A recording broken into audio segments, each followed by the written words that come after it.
and honor, like I said. Also, would like to acknowledge Sir Wilson, as well as Sir Godfrey, for giving me this opportunity to stand here today to share my experience as well as my knowledge. And I really am greatly honored. Thank you. I am talking about securing the future, the urgent need to train and retain healthcare staff in the UK. So what I will tell you is this. We lost our license last year when we didn't expect it.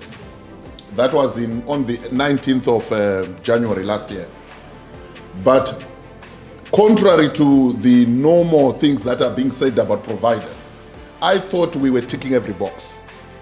Because when we started bringing people in May, we were paying them full salaries regardless of the time they've worked. And we were providing them with accommodation. We were doing everything that we could do.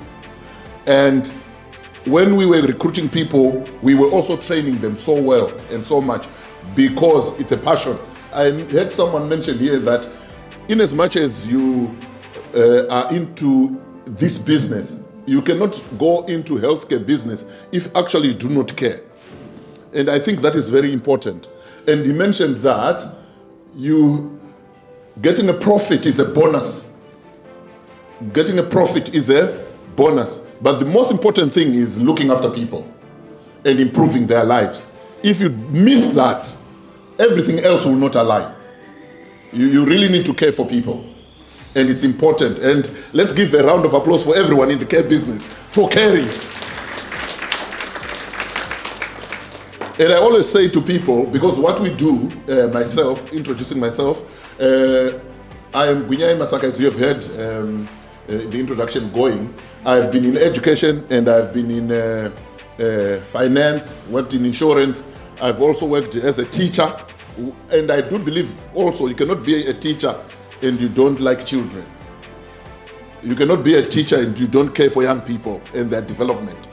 So what I have seen is this: when you do not have the right priorities, then everything else, as I said, will not align. So last year, in 2023 up to October, we were paying everyone their full salaries. And what we did was, when we applied for our sponsor license, we had over 5 contracts. Now, these contracts were given through councils, but the councils were using proxies. I don't know if you understand what I mean. Yeah. They had proxies. So what then happened was, when we applied for our license, we sent them these contracts to get our license. And then we actually asked them if these contracts were suitable for the licenses. And they said, they are fine. Get your people. So we brought people and we were paying people. But then what happened was, in October, we realized that the councils were no longer interested in taking our people to work. They were now interested in getting and targeting their dependents. Because that's what they were now doing. They were actually going for their dependents. And they were no longer giving us the work. And then I wrote to the Home Office myself saying, I don't understand how this terrain is working. And when I did that, that's when everything just went crazy. They suspended us.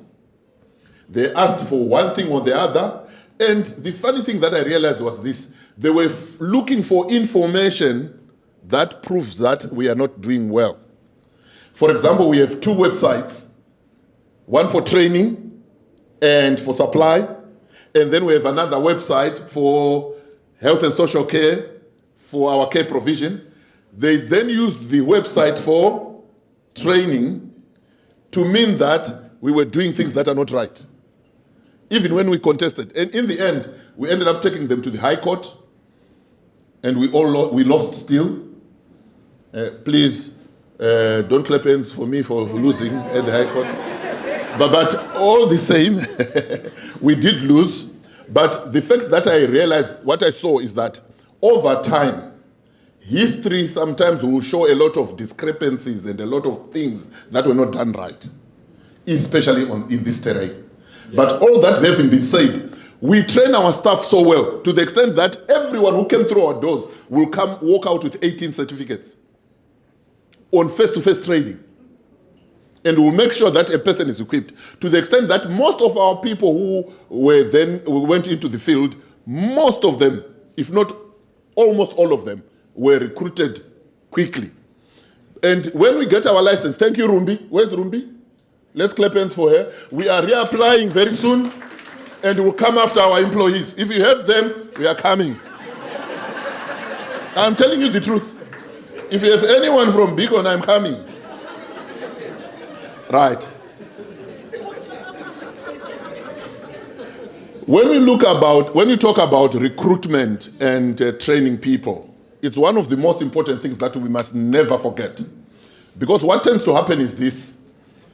Human beings, like I've mentioned in other meetings, are the only creatures with no instinct. Oh yes, we are told that we have maternal instincts and so forth, the other things that we mentioned. But do you know that if you find a sparrow in America and a sparrow in Africa and a sparrow in Asia and a sparrow in the Middle East, they will all build the same type of nest if they have the same materials. You know that? Without being taught. If you find a cow, a donkey, a mouse, anywhere in the world, they will still behave the same. And they have the same instructions. Is that agreeable? Yes. But not a person. Not a person. I was surprised that in India, they pay dowry for the men. Isn't that so? Yeah. In India, they pay dowry for the men. And when Africans hear this, they are so surprised. Because we are not used to what? To that. Because we are humans, we don't have the same instincts. We are different. And what works in us is usually training. But we don't realize that we are actually creatures who are meant to be trained. If we are not trained, we won't do well. Right now, my son sent me a clip of an ID of a South African. And his name is Nevermind. And the middle name is Lord. So it's Nevermind, Lord, and then the surname is there. Why did he get such a name? Because someone decided to give him the name. We don't choose our names, do we? We are given our names. Why can't we choose our own name? Why can't they wait for us to wait and then we give them the name? Because we are creatures that need to be nurtured through training. We are even told names, we don't choose them. Right now you have a name that you have, my dear, what's your name? Patience. Patience. Are we together? Would you have chosen Patience as your name? Maybe, I don't know. Maybe, probably not, probably yes. My name is Gwinyai. When I was in high school, I tried to change my name to Ronald. I actually did. But later on, I became self-emancipated. I said, Gwinyai is the best. So what we must learn is that, what we must understand is this. We are creatures that need to be trained. And even the Creator has made that to be a clear point. How many eyes do we have? Why do we have 2 eyes? So that we may observe how many times? Twice as much. How many ears do we have? So that we may listen how many times at once? Twice as much. How many nostrils do we have? 2. Why? So that we can oxygenate the brain. I think the good doctor here can actually say, yes, we need to oxygenate the brain. That's why sometimes when you are angry, you breathe faster. Have you ever noticed that? You are no longer normal, brother. When you are angry, you breathe faster. That's why even when you injure yourself, when you're upset, you don't feel the pain. Because adrenaline is working, isn't it? So what am I saying? What I'm saying is that we must observe twice, listen twice, breathe in twice, and how many mouths do we have? And we must speak only? Less. Once. Thank you, less. So we must observe twice, listen twice, breathe in twice, and speak only once. What does that tell us? We are meant to be shaped. We are meant to be malleable as human beings. And in health and social care, it's not a different place. It's just the same place where people should be trained. But the problem with a lot of providers is this. Some of them are into health and social care for the money. And I always say to people, because I also work in consultation in health and in dome care. I always say to people who are coming into dome care, don't think of any money coming your way until 3 years is over. And I always tell people that. And some people get money the first year, they go crazy. The second year, they go crazier. The third year, they are not even attending the office. They are not even coming. But they don't understand the principles of working in health and social care. It's the place that you should train people until you are tired of training them. And when you are tired of training them, train them some more. Now, I need you to know. But the trouble is, we think because training is an intangible, we don't see the results straight away. But we see the results in the way that people behave and work. Do you know that a lot of us waste a lot of time dealing with toxic issues? That could be avoided. So a lot of things could be avoided. A lot of toxicity could be avoided and eliminated if staff were trained. Not only staff trained, and the managers ourselves what? Trained. When we are trained, we sharpen and hone our skills so that we are able to operate better.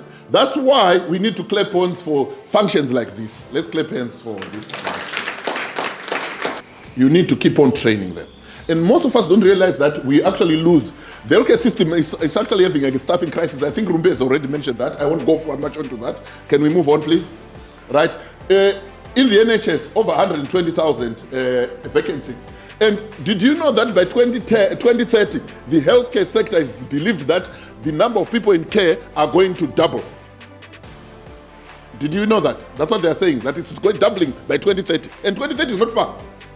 And another thing is this, what we've also realized, that there are some statistics that they're not even taking account of. For example, with social workers, we've been told that, and commissioning of commissioners, that what is happening is a lot of elderly people who are dying were actually looking after their own children as carers. And as they die, these people are being released into the care system. That was not even accounted for.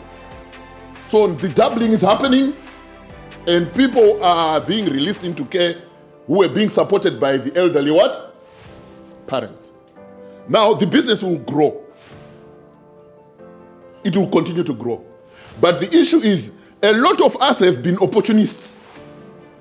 Because of the bandwagon of what has been going on, we've jumped in. Why? Because I'm a nurse. I'm now into the... Why? Because I'm a teacher. Why? Because I'm a social worker. Why? Because, I have a pot of money here, let's get into business. Why? Because the reasons are many, isn't it? But the issue is, when we get in, let's then sharpen our skills. Rumbi has mentioned that there are now even going to be more compliance visits, desktop compliance. Did she mention that? I think I heard her say that. So what it simply means is that we need to be really, really sharpened in our own skills. And we should also train our staff. And we should find ways. And the funny thing is that most of these overheads are deductibles. I think Blue Hector, where's Blue Hector people? Yeah, I think they can vouch that these are deductibles. Is that right? And what does that mean? Yes, if you can just say one thing, please. It reduces your tax bill. So in other words, you are trying to save where you should not be saving. Are we together? You are trying to save where you should not be what? Saving. You should be investing. And then you take out very little. But most of it, you put it back through training your staff. Now, of course, moving on, please. Burnout and mental health. Now, United Kingdom is a hub of mental health issues. Did you know that they say 1 in 4 adults has a mental health issue? But these are people who are, remember, these are people who are self-confessed, who have gone to hospital. You and I have not gone there. So the 1 out of 4 It's a wrong statistic. No, it's a wrong one. It's more than definitely 50%. Why in this nation it's like that? It's very simple. The sun goes down at 10 p.m. When you're meant to be sleeping, you're still awake. So in other words, there are a lot of pressures. That's why I say, when you see people in Africa not developing, it's because of mostly laziness. I know you can give excuses. It's mostly because of laziness. Why I would say that is this. In Africa, before you start fixing any problem, you have 12 hours of sunlight. Some people have to deal with the problem of cold before they solve the problem. You are inside, the sun is there before you start fixing a problem. And then when the night comes, you have 12 hours of sleep. You have everything you need naturally. And yet other people who are more developed than us, they have to solve other problems first. Because before they fix anything. And then you have an excuse, it's sanctions.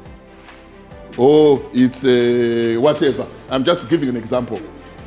Are we together? Those are, we should be people who understand that through training, through thinking creatively, there are a lot of solutions. Are we together? Yeah. So, moving on. Actually, people say there's no funding, shortage of staff, limiting training, digital access, and so forth language. There are some companies, when we are talking about training, they say, there's Allison. Have you ever people saying that? Allison. They say Allison. Yes, I'm telling you. And they're training their staff on Allison. That's ridiculous. Why I'm saying it's ridiculous is very simple. Because when we talk to carers, when they go on Allison, when they go online, they say the first thing they do when they go on those online courses is to go to the questions and then go to Google.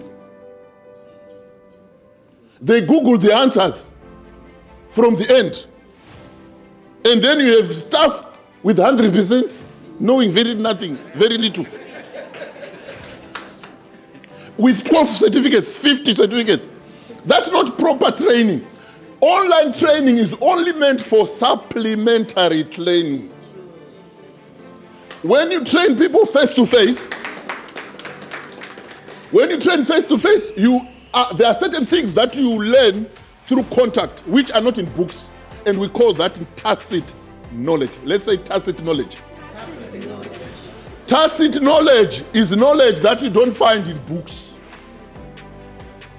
Even if you train to be an engineer, even if you train to be whatever you do, even whatever trade, when you train in any trade, you cannot be effective until you shadow someone who has been doing it. Until you learn from them through experts, through experience. That's when, and you gain what we call tacit knowledge. But if you don't have that tacit knowledge, we have carers who are working with people and they don't even have a clue that when we train people in care, for example, 40% of care work, support work, it's actually task focus. 40% of it is task focus when you are doing activities of daily living. And that's the easier part. And most of foreigners are very good on the 40%. They score 100% of the 40% because it's mostly to do with activities of what? Daily living. But they do not know the other side of 60% where there are a lot of nuances, things that are hidden. That you have to, so in care, the 60% you have to learn the nuances of care. Now, the nuances of care is whereby now you talk to the person first. You unpack the person. You understand who the person is, what they want, how they want it. Some of you, if I ask you, can you make me a cup of tea? You go and make me a cup of tea. You ask me, how many sugars? 1, I tell you, or 2, or 3. But you're not making me my cup of tea. You're making me your cup of tea. And then when you make me your cup of tea, you want me to thank you. Many people miss what I've just said here. Are we getting it? So a lot of carers are doing tasks, but they miss the person. They miss the person. That's why sometimes you work so hard with a client, you do everything, you say they've done 100%, the 100% is of the 40%. The 60% you have clearly missed. And that very same person will phone the office, I don't want so and so. And you ask the carer, they don't want you. And the carer is saying, they hate me. Do you know the difference between a carer or a support worker and a cleaner? Do you know the difference? Do you know the difference? The cleaner can clean with headphones on. And no one will bother them. The cleaner will be invisible in a place anywhere. They can go into meetings, and even the people having a board meeting will not realize that it's a cleaner. The cleaner will continue. Why? Because the cleaner is detached from the person. Are we together? Now, for carers to understand the 60%, you need to train them. Are we together? We need to induct them. We need to show them. Are we clear? You don't just say, oh, do Alison. Tick, tick, tick, tick, come induction. Tick, tick, tick, tick. Oh, yeah, she looks clever. She can be a good carer. She looks clever. He looks clever. He can be a carer. No. You have to train them. It doesn't matter the person is coming with a master's degree. That's a master's degree in their field. But in the field of knowing people, you have to be taught how to access the person. One time I heard another provider say to us, when you are training these people, please tell them that they should not use service users' toilets when they are on calls. Are we together? And a lady with a dementia was seen following a woman who had gone into a toilet with a spray, following her outside, spraying after her. Because you and me, when we eat what we eat, whatever it is that we like, most of it is acquired tastes and acquired smells. So when you open your bowels in someone's house, that smell will linger for days in that house. But you are long gone. And the person is so angry. So we need to train people that no. I understand that even midwives here, they are taught that when they go out, district workers, I'm not sure, but that's what I heard, that when they go out, they don't use service users' toilets. They open their bowels before they go out. They minimize drinking water before they go out. They go and do their business, their work and everything, and then come back. Are we together? Yeah. And then if they want to use toilets, they use McDonald's. They use the filling station. Are we together? Yeah. But you are so free. In the clients' houses. And some of us, when we receive phone calls, we speak like we are shouting at someone next door. These people need to be taught, because in Africa there's space. So because we have space in Africa, we are not restricted to speaking and confining one another. If I want to talk to her in Africa, I don't have to go to her. We can still speak together while she's going the other direction and I'm going the other direction. We can continue with the conversation. Even when we are sending someone to a rural area, we can come with them from home, and when they are in the bus now or in the coach, we can ask them to open the window. And then we can start to tell them the instructions of what they will do when they get there. Why? Because we have freedom of space. But here they don't have freedom of space. That's why even their houses, it's boarded inside the house. That's why fire drills are important here. The reason why they have boards inside their house is simply because they want to retain heat. Are we together? Because those boards are insulated. It's a way of retaining what? Heat. But when you're in the toilet in this country, in the bathroom, people can hear your business next door, don't they? Unless if you have been blessed enough that you are now having a lot of money that you have toilets in your own bedroom and then another toilet in your own bedroom. For me, we still go to one. And you have now to be discreet, isn't it? Because of the environment that we are in. So what I'm saying is basically, we need to have training, even on things that we think are so simple and common. Common sense is not common. Common sense is not common at all.